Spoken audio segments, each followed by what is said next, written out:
the way I see it, if everything goes all right and he doesn't have a bad day and he's performing in the mountains and with his capability of time trialing, Vingegaard should be second in the Tour.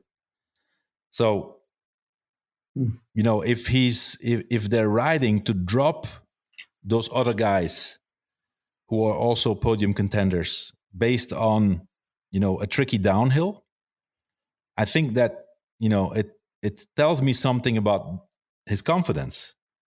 He should be confident. He doesn't need to do that. He should just sit there, try to stay out of trouble himself, and just ride whenever, on the hill, on the mountains, and in the time trial. And normally he should be second.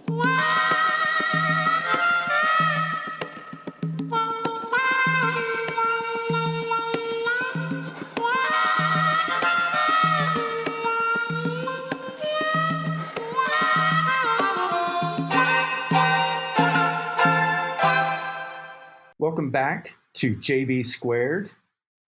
We appreciate you tuning in. I'm JB Hager, joined by Johan Bruneel. And I noticed your notes today, Johan, have a lot of question marks. Lots and lots of question marks.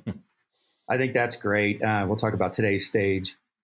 But more important, I think, is looking ahead to the fireworks that will be tomorrow with a mountaintop finish. So we'll get Johan's take on that. And a few other things.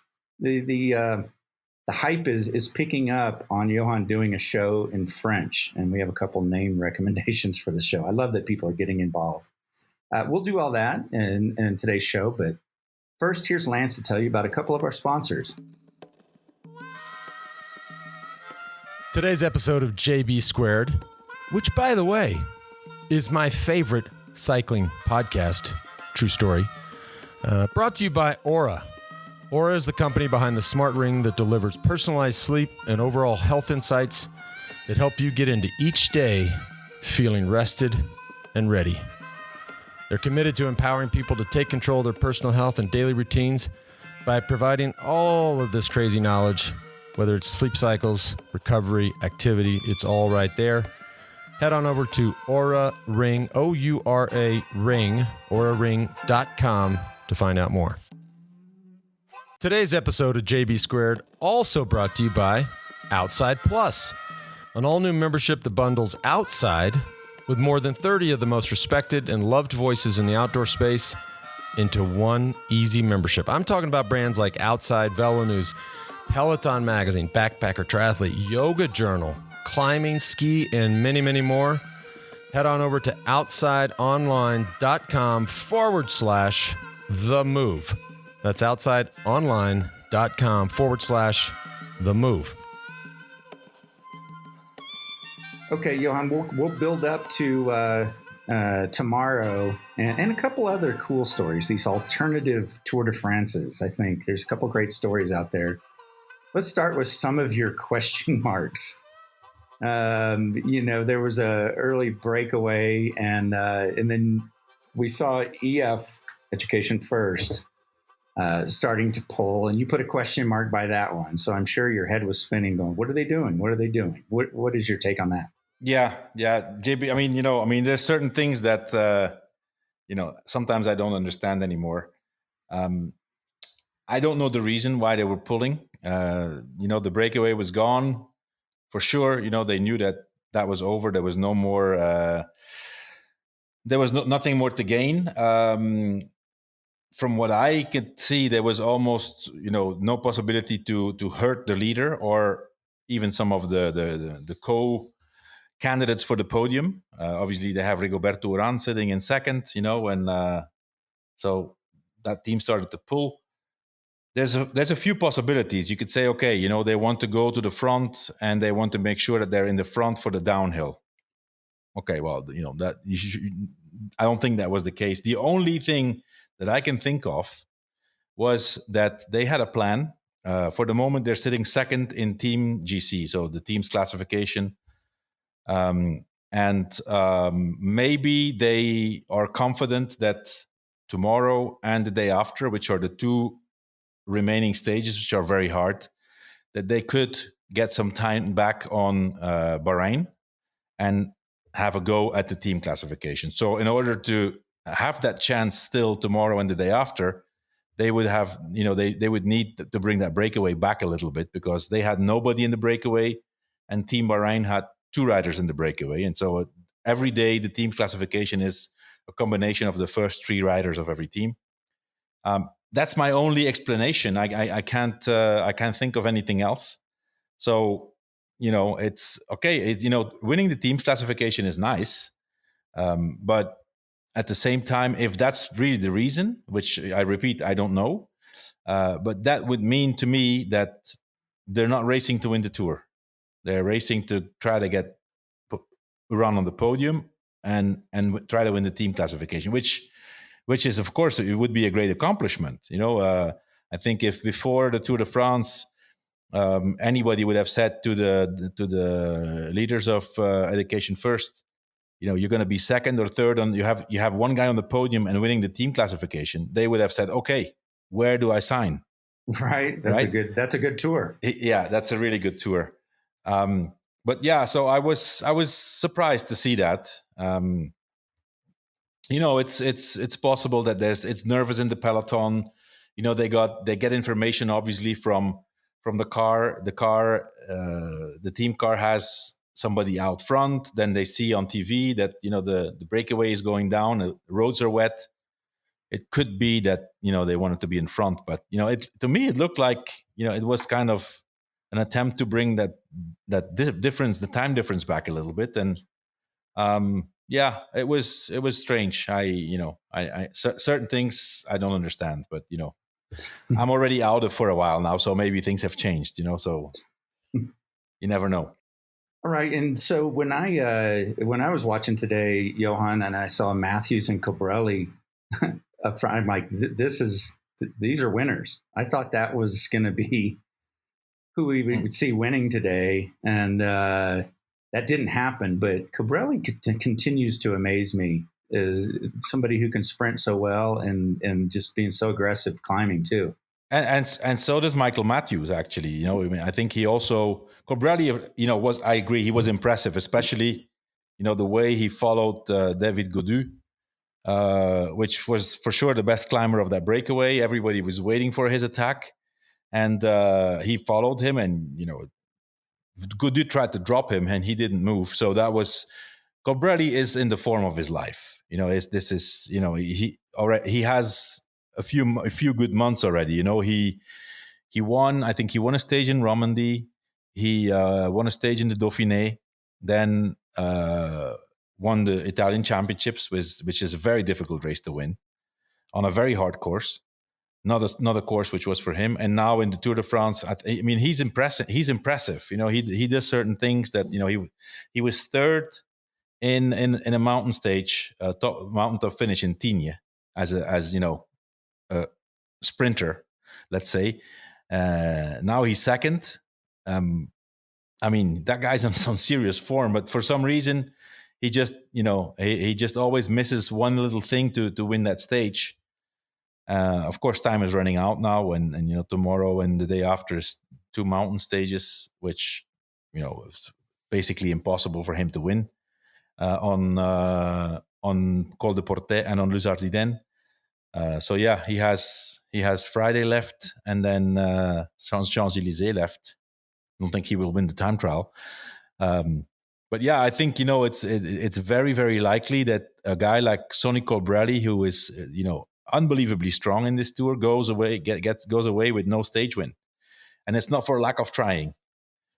He's been very active. He's I've seen certain stages. I said, wow, that's impressive. Like certain sprints that he was basically, he did whatever he wanted. Now today was a bit, you can see that everybody's getting tired, and they were more equal, him and Michael Matthews. They were more equal. I think Michael Matthews got the best of him in that sprint, right?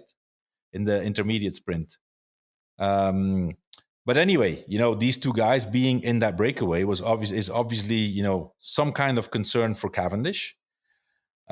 They also know that that's the only way that they can have a chance for green. Go in breakaways, make points, score points whenever Cavendish is not there. and then then just hope that he has a problem in one of those two big Pyrenees stages, which is also looking more and more unlikely. But at least they're going to try. I actually think that Michael Matthews, if I'm not wrong, that a few years ago he won the green jersey. He was sitting in second, and Marcel Kittel got eliminated. I think the time cut or abandoned in the green jersey, and then he won green in Paris. So obviously, if you're not in second, you can't, and you have to be in second to win. If something happens with the green jersey, right? So I think that's the strategy of Michael Matthews. And the thing is, for these kind of riders going after that kind of competition, it's so much hard work, day after day after day, with a most likely outcome that they're not going to win it. It's crazy, because that's something interesting about the green jersey is, Cavendish, I'm assuming, wants to save every ounce of energy he can for a sprint, not chasing points early or intermediate sprints. Is that accurate? Yeah. That's a much bigger story than the green jersey. Yeah, but you can also see, like Cavendish, whenever it's together, or whenever all these guys are together for an intermediate sprint, whether it's for first or for sixth or seventh place, because five guys are up the road, you can clearly see that Cavendish is there. He scores some points, but he's not necessarily putting all of his effort in to win that sprint. That's the way you accumulate points. You have to be there, but you don't need to give it all. Actually, those guys have to give it all, because they know that at the finish it's going to be more difficult to beat Cavendish. So yeah, I think personally, I think Cavendish is still in the in the top seat to get that jersey. And if he doesn't get it, he already won 4 stages. Could get. If he wins a 5th one, then it's there's Cavendish. If Cavendish wins the green jersey, it's going to be a consequence of the stage wins he had. Not because he's going specifically after those points. Right. These two riders here, Cobrelli and Matthews, they have to go over after points wherever they can, and then ultimately they would be able to win the green jersey. But I think two things need to happen. They need to get all those points, and Cavendish needs to miss the time cut. It's very unlikely. If Cavendish gets another win, maybe even without it, people are going to forget about the green jersey story, because the wins are so big. That's all anyone's talking about. Yeah, they're big, and and especially now, having you can say whatever you want, and Cavendish can say whatever he wants. If he wins another stage and he gets to 35, that record story is big. That's like, okay, now it's not even equal with Eddie Merckx anymore. He would be alone, right? That's a big story. Winning 35 stages in the Tour de France is incredible. Every time I think back at it, we're talking so easy. Oh, now, okay, Cavendish, you just have to go and win another stage. Man, people should know how difficult it is to win a stage in the Tour de France. Right. Ask Patrick Conrad. Exactly. Yeah. His whole career was made today. Mm-hmm. Yeah. Made. He's in the club. So he's 29 years old, I guess, right? 29. His 3rd victory as a professional, and the 2 other ones were Austrian championships. And he's a great rider. He's a strong guy, a really strong guy. And he was already twice close to a victory. He was 2nd the day that Bauke Mollema from Trek Segafredo won the stage. So he was in that breakaway, which was very difficult to be in. And then he was also up there when, it seems an eternity ago, when Matej Mohoric won the stage, the long stage of 249 kilometers. He was in that breakaway too. And so, now, 3rd time he's in a break. Maybe he's been in other breaks, I don't know, but at least those 2 I remember. But man, it's so difficult to win a stage in the Tour, and you can always see it. Especially the guys who for the first time in their life they win a stage. It's like so emotional. It's like a dream come true, right? It's this unattainable. They think this is okay. You dream about it, but you think, it's not going to happen, and then finally they do it. You can see how happy they are. It's you can't compare it to anybody else, to any other stage or any other race victory, right? So we saw it with Mohoric, we saw it with Niels Pollitt. Here, this guy, even a guy like Wout van Aert, he already won stages, I think 4 or 5 in the Tour, and he wins a stage, and Sepp Kuss, it's you're right. It can make a career, for a certain type of riders, and but anyway, we all expect that Cavendish wins a 5th one. I know. Yeah, I know. It's no pressure, Mr. Cavendish. Hey, so great win for Patrick Conrad, but let's talk about some of that weirdness we saw on that last 4th category climb. It was Cofidis was attacking.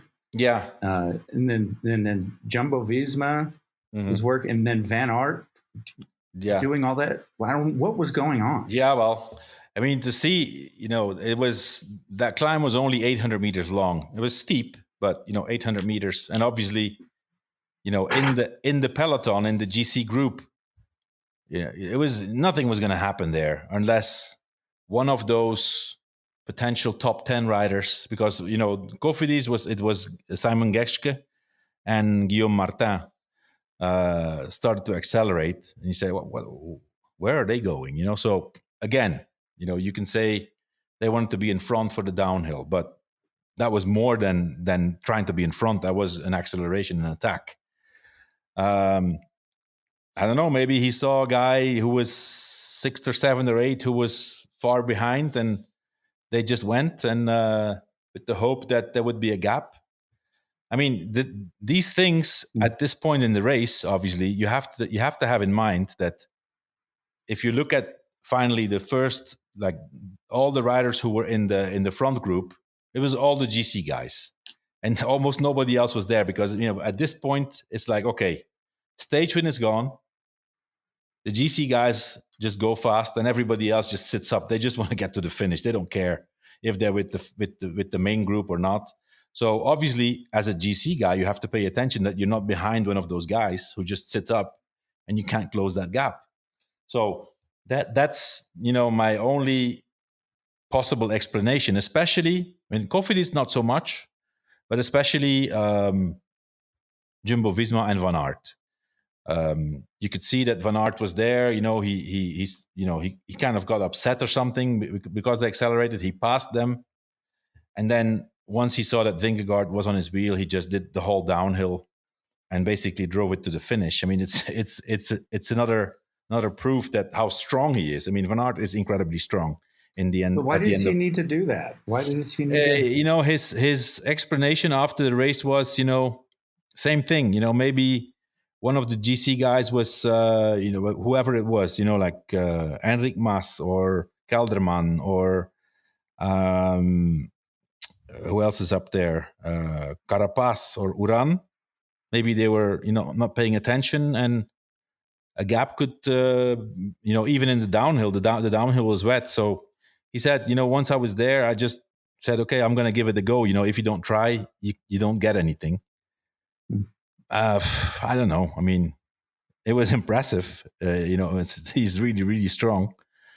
But it also, at some point you have to think, okay, is Vingegaard, in my opinion, Vingegaard is the strongest rider after Pogačar, from what we've seen now. So the way I see it, if everything goes all right and he doesn't have a bad day and he's performing in the mountains and with his capability of time trialing, Vingegaard should be second in the Tour. So, if they're riding to drop those other guys who are also podium contenders based on, a tricky downhill, I think that, it tells me something about his confidence. He should be confident. He doesn't need to do that. He should just sit there, try to stay out of trouble himself, and just ride whenever, on the hill, on the mountains, and in the time trial. And normally he should be second. So, because one thing you have to take into account, if you take an initiative like this, obviously in the downhill, they all knew the downhill was wet. So obviously, in order to drop someone, you have to go fast, which means you have to take certain risks. And you know what? I mean, if you go fast and take certain risks, you can create a gap behind, but you can also create a problem for yourself, because if you take risks, you can go down. So at this point, I think the best advice or strategy for these guys is, okay, whenever it's dangerous at the final, first and only concern is stay out of trouble. Just make sure that we finish the day with 0 seconds lost. So, you have to think, is he really that confident that he is, in my opinion, he is, after Pogačar, he's the strongest guy. He's even shown, on one occasion at least, that he was a bit stronger than Pogačar. Now, in order to win the Tour, it's for Vingegaard and the rest, it's going to take a lot. It would take a really bad day from Pogačar, which can happen. But, if Vingegaard is strong on the climbs and Pogačar is a little bit less, he can still manage. He has a good cushion. He can, back off a little bit and just, try to manage the losses. So, yeah, I mean, I don't know. I mean, as I said, new age cycling. I don't know. Did you as a rider or any of your riders as a director just love wet, sloppy conditions as an opportunity to get away? Because they love the risk? There are riders that are good at that. Yeah. I mean, yeah.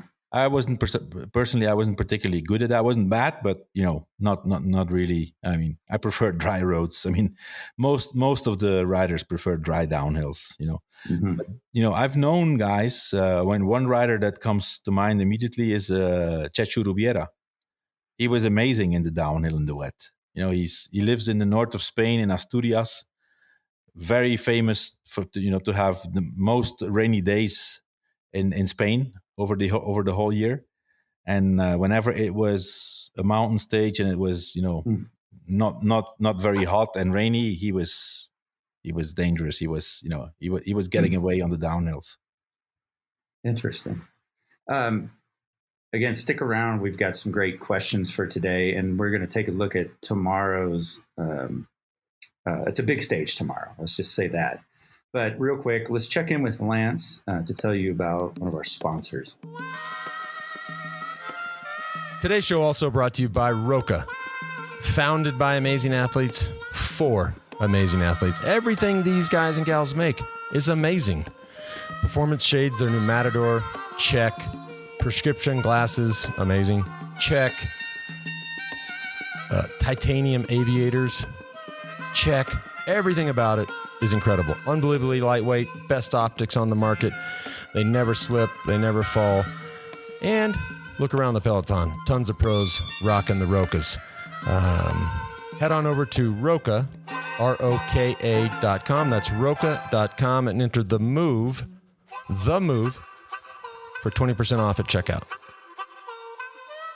Today's show also brought to you by Athletic Greens. This is something that George and I have been getting on really since probably the last week. Full transparency, I'm somebody that just doesn't eat enough greens. People think I probably have a strict diet, but my vegetable game is not good. But what's happened, with Athletic, they've really created a product here that's truly unique. Over 75 absorbable vitamins, minerals, probiotics, superfoods, all in one thing. The other cool thing, I learned this yesterday, is they have reformulated, the whole platform 52 times. So as things evolve and they come across better and better products, they don't just sit tight. They've recreated this 52 times, which I think is just amazing. Also, NSF certified for sport. And another thing that I have a problem with is deficiency in the vitamin D category. I'm just constantly low in D, which is a problem. And most of the world, believe it or not, is low on vitamin D. So for our listeners, head on over to athleticgreens.com/themove. You get year-round immune support. Also, a free 1-year supply of vitamin D and 5 free travel packs. That's athleticgreens.com/themove. All right, this is where you get your time and value the most from Johan, I think, is taking a look ahead at tomorrow and tactics and what to expect. And there are certain stages that they're going to ignite things. And I'm hoping tomorrow is one of those, especially with an uphill finish. Yeah. Tomorrow and the day after are, in my opinion, the two biggest stages of the Tour de France in terms of real mountains, and especially like very famous mountains where we've seen in the past that there's been big battles going on.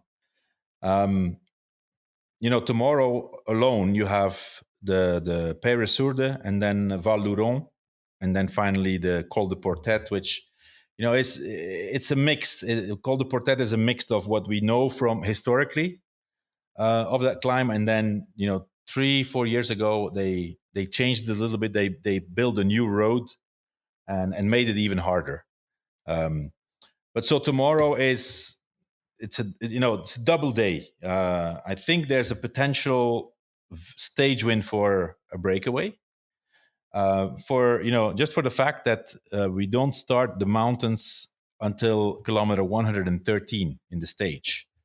So obviously difficult to control. So if there's a team, UAE, they don't care about the stage win, right? They need to think about keeping their team together.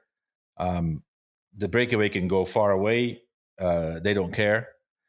Then other teams can say, okay, you know what? We're going to try to be on the podium, but stage win would be really nice too.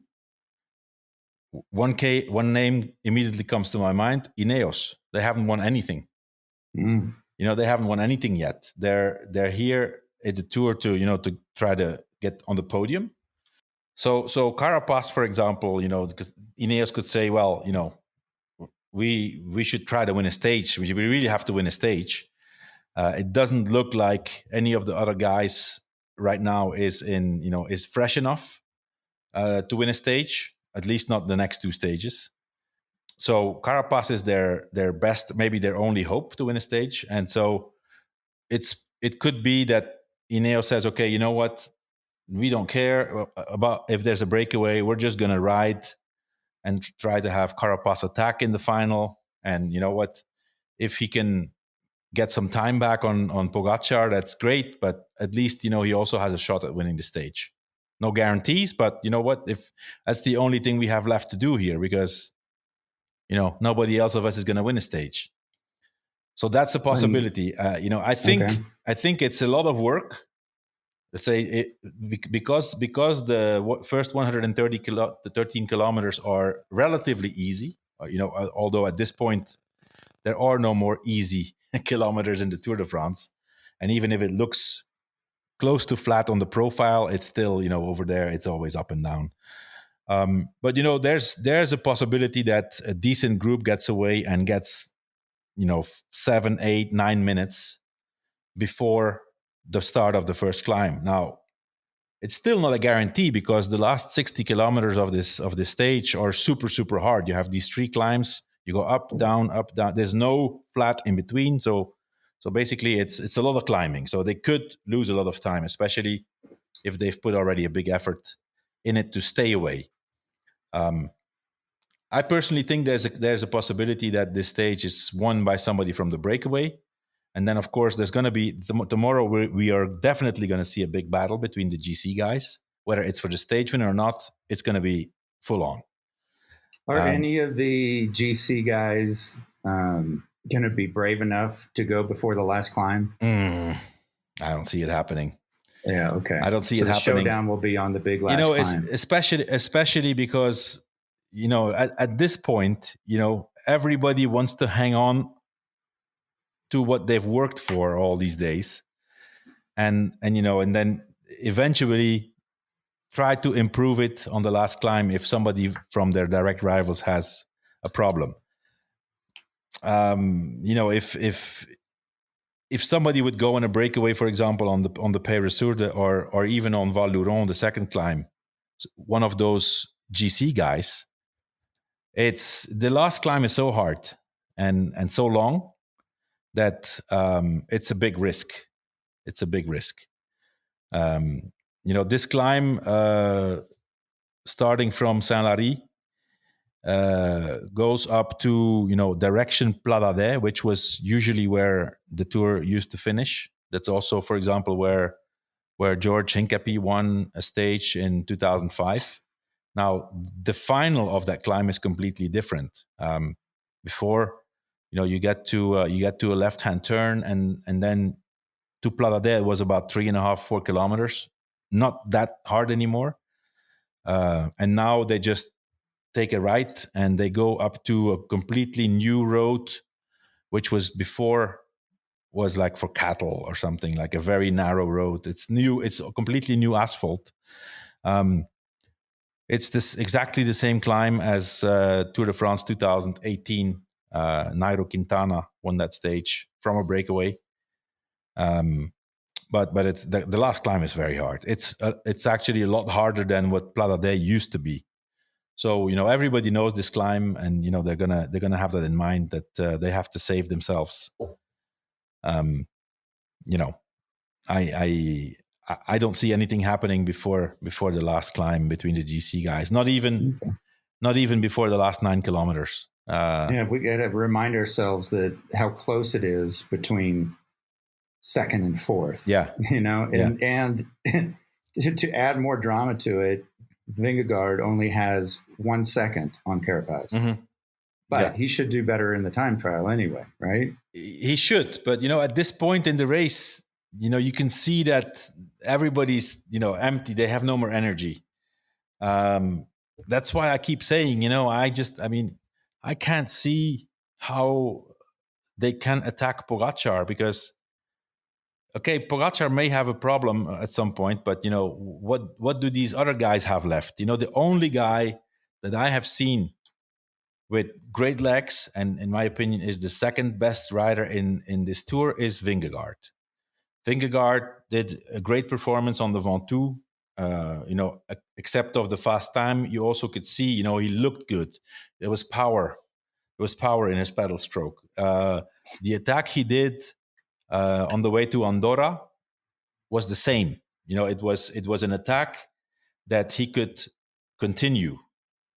What I've seen from the other guys, especially from Carapaz, is that, he keeps trying and, super motivated, always giving it all.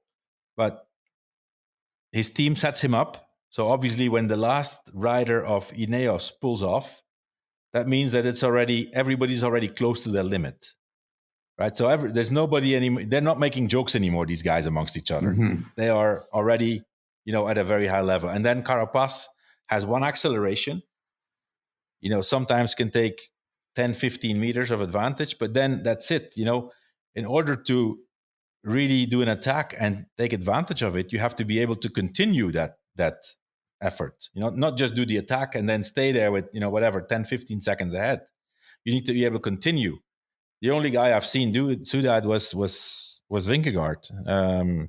So I think for Pogačar, it's very clear. He needs to race his race on Vingegaard and try to follow him. And you know what? If he can't follow him, it's also not a big problem. He should just make sure that he can manage his effort. And in that case, let's assume that Pogačar has a bad day and can't follow Vingegaard. Well, Vingegaard's not going to take 5 minutes out of Pogačar. He's going to take 1 minute, 1 minute 20 maximum. Mm-hmm. Right? Of course, that gives more perspective and more motivation for the day after on Luzardiden. But at this point, they're really close together, all of them. Okay, all right. Looking forward to tomorrow. Now, there's a couple of alternative tours going on, they're both great stories. Mm-hmm. and one of them just wrapped up, and that's Lachlan Morton. Yeah. He's an EF rider, not participating in the tour, doing his own. He rode the entire course, including the transitions from city to city, by himself, and completely self-supported. Isn't that correct, Johan? Yeah. I mean, we already talked about it in the former show, but he finished his tour, his own tour, this morning, early this morning. I saw a picture somewhere for him, celebrating with champagne on the Champs-Élysées. Not that what he didn't do isn't incredible, and we'll get to how much money he raised, but a little lesson in media, he shouldn't have finished at 5 a.m. He should have finished at 5 p.m. Yeah, well, listen, I just, I honestly think, he couldn't care less. I mean, at this point, it was just, okay, I'm here. I just want to celebrate and go to bed. It's just think about it. It's first of all, just doing the Tour de France stages on your own. It's just it's unimaginable. And then on top of that, doing all the transfers. So everything that the riders did by car, by bus, by any other means than their bicycle, to get from the finish to the hotels, and he just did that on a bicycle. Crazy. And he raised how much money? Well, he raised close to 400,000 euros for World Bicycle Relief, and that's worth 3,100 bicycles for people in need of transportation, mainly in Africa. Which, I mean, what a story! What a story! I mean, he must be super satisfied. And he's going to make a lot of people happy, very happy. Yeah. I like him. I like his personality because EF did a series that you can watch on YouTube where they did a lot of these alternative kind of races. Yeah, not traditional road racing anyway. And he just seems to thrive on that suffering, as we say here around do. He must be special challenging himself. Yeah. He must be a special guy. He must be. I mean, to do that, to take that on. I mean, I think it's only himself who has come up with this idea. I mean, who else would think about that? But man, it's admirable to do what he did, and even I mean, finish. So today was stage 16, so he did it in 16 days, which is crazy. It's crazy. Ooh. And meanwhile, there's another alternative Tour de France going on with a guy chasing the Tour. Lachlan went out in front. This guy's chasing it, and wait till you hear some more information about this effort. Yeah. So we've talked about it also. So it's another challenge, another guy who likes to challenge himself. Obviously, he's an ultra cyclist. Whenever you hear ultra, that's some crazy stuff. Jack Thompson. Jack Thompson. Where's he from? Jack Thompson. I think he's American, or he could be Australian, but I'm not sure. But so we've said in the other episode of the podcast. So he had this beautiful idea. So the Tour de France peloton was chasing Lachlan Morton. So he's chasing the peloton. This super, easy idea. Let's give them a head start. You could say, okay, a few hours. No, he gave them a 10-day head start. So 10 days. And when the Tour de France riders were 10 days ahead, he started his ride. And so, his goal is to chase the peloton and catch them before Paris. I've looked into it. I've started to follow him on Instagram. He's from Perth. Oh, he's an Australian. Yeah. Okay. Wow. Well, Australians have these crazy ideas, but this is incredible. So, for example, one of the stages he did was, he said, the stage with 2 times the Mont Ventoux was very, very hard to do by himself, right? So basically, you don't go from point A to B. You just go from point A, you go to B, and then you have to do a little loop, by the way, another time up the Mont Ventoux. So he did that stage.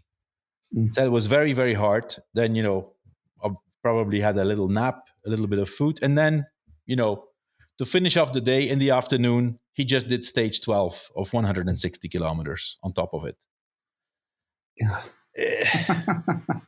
It's he does 450 kilometer days. For example, yesterday, or was it probably yesterday or today? Yesterday he did 414 kilometers in one day. Almost 5,000 meters of vertical elevation. Rode for 15 hours and 17 minutes. Oof.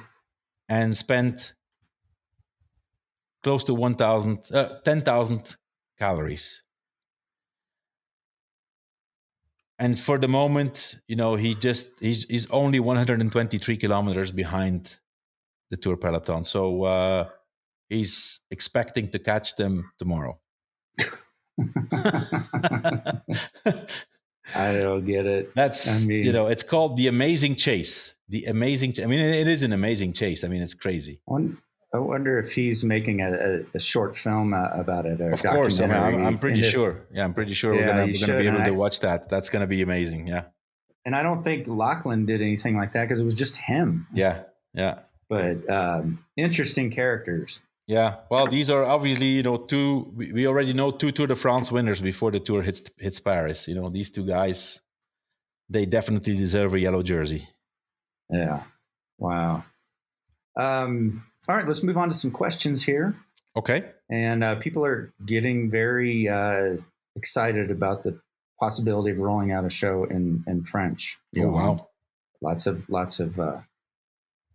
response on that and some recommendations. And oddly enough, two of them came in almost back to back with the same idea for a show name.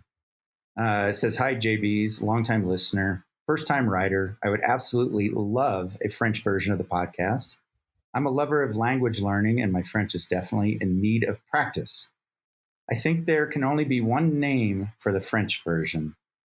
La souplesse. La souplesse. La souplesse. If Johan doesn't mind, I'd love to hear his translation of this term on the show." Yeah. That's from Alec in Oakland, California. Yeah. La souplesse means the agility, like the smoothness. So if you say a rider has a smooth pedaling stroke, il a de la souplesse. So he's able to spin the legs very smoothly. La souplesse. Here's another. I've heard both Johan and George question the tactics of Ineos trying to control the race because it gives relief to Pogacar and UAE. I think I even heard Lance say, "Thanks for the gift." However, I have often heard that it is a bad situation for a rider to be without his teammates and isolated by another team. Last year, I heard George and Lance ask whether or not Pogacar's UAE teammates were strong enough to support him. Can Johan please explain the difference between these situations where a GC contender can take advantage of another team's work and when a team isolates a GC contender to put them in trouble? Please explain those. That's from Mike in Vancouver. Well, that's a good question. And that's what they always try to do, So obviously when somebody is in the lead, by definition, that rider in the leader's jersey needs the support of his team because you're basically in charge of whatever happens that could influence the general classification and, your position, your leader's position. And if other rivals are smart and ambitious, they would let all the work to be done by that team of the leader. And so, there's been questions or doubts about the strength of the team UAE of Tadej Pogacar. I personally think that they're doing a great job. They're not the strongest team in the race, that's for sure, but they've grown around the leader and they've given it all. And now the next 2 days, of course, in the mountains, that's going to be a big test where normally a team like Ineos or a team like Movistar or a team like Education First, for example, they seem to have still some strength left, and they can try to put the pressure on Pogačar. And with the first objective is to get rid of the majority of his teammates. But then the question is, once the leader is isolated, which is not a guarantee, Pogačar could very well have Rafał Majka with him, could very well have what's the Italian's guy? I'm losing his name now. Davide Formolo with him. Those are the two guys that were, more or less around him. Sometimes even Mark Hirschi, but he's definitely not on his best form right now. But still, if once he's alone, then as a team to put the team that puts the pressure on him, you will have used all of your teammates already. And at some point, Pogačar is going to be isolated, but so will Carapaz, and so will Uran be, and Vingegaard. Vingegaard maybe could have, he almost has to count on the guy who's present everywhere, Wout van Aert. But still, then it's once the leader's isolated, you're often in a situation where the other leaders of other teams are also isolated. So basically, it's a man against man. And when those guys are racing really at their limit, there's not so much that can be done. It's like, okay, it's not like Pogačar has to go after Carapaz and after Vingegaard. He only needs to look at Vingegaard. He knows that. Carapaz can go.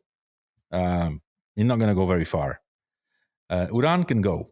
He's also not going to go very far. And at some point, you're going to see that if, for example, Carapaz attacks, Vingegaard is obviously going to move because his potential podium position is in danger. So it's difficult. It's a difficult strategy to isolate him and then take advantage of it. On top of that, on the other hand, Pogačar can be. He has already been several times in a situation where other teams tried to isolate him, and they did, but he was basically at the same time taking advantage of all the work that team did. Because if Ineos starts to accelerate on a climb, they obviously are not going to accelerate 1 kilometer from the top. They're going to accelerate 5-6 kilometers from the top. So with their pace, they are hurting also the other guys, and Uran or Vingegaard. It's not like all of a sudden they're there, like sitting in the sofa and going up that mountain easily and then can attack. Once that team goes to the front, it's a hard pace. So they're all suffering. So I think it's even if they isolate him, there's not so many riders that can do the damage to the situation of Pogačar. All right. Here's another. Looking at the tactics of the top GC teams, Ineos, Jumbo, UAE, what is something you would have done differently as a director? That's from Casper in Copenhagen. Uh-huh. Well, not much. I think there's not much that they can do if you find yourself against a rider who's that strong. There's not much you can try. You can. Yeah, maybe. There's definitely 1 or 2 days that I would not have pulled so much. Let his team do the work. Let the breakaway go a little further. In the case, for example, of the stage in Tignes, Ben O'Connor was getting close to virtually being in yellow, and then Ineos started to pull, so Ben O'Connor lost that chance. So I would have liked to see what would have happened if Ben O'Connor, got the jersey with 2 minutes or 3 minutes. If Pogačar would have started to be nervous. Ben O'Connor's still up there. He's still in fifth, right? Fifth or sixth? Yeah, fifth. Yeah, he could end up on the podium. Yeah. It's not going to be easy for him, but he's hanging in there. So But honestly, there's not much different that you can do. It's you can talk about tactics, but when you have a strong guy like that, tactics don't really matter. It's just the legs that do the talking, and tactics can come in the game earlier on, when it's windy but in the mountains, like for example, tomorrow could be a stage that you say, okay, and we may see it. We may see that, right? Tactically, that, for example, Ineos tries to get somebody of their riders in the breakaway, not with the intention to win the stage, but to use them later on as a bridge for an eventual attack of Carapaz. But even then, you can't really use that tactic, because if you look at the 3 last climbs, it's uphill, downhill, and uphill again. So you can only use that tactic when there's valleys in between mountains, where somebody can do an attack, does the downhill, and then has a teammate waiting for him in the valley, and that teammate pulls for 15 or 20 kilometers between the 2 mountains, and the leader then can go on the next climb, the leader of the team. Tomorrow this is not the case, and neither will it be on the day after tomorrow, because it's Tourmalet, downhill, and Luz Ardiden. So there's not much they can do tactically. Okay. Great stuff. Thank you, Johan. I'm looking forward to tomorrow. If you have a question or comment for Johan, please send those in. JB2 at wedo.team. Okay? And thank you very much, Johan. Appreciate your time. Thank you very much, JB. Thank you, everybody, for listening, and speak tomorrow.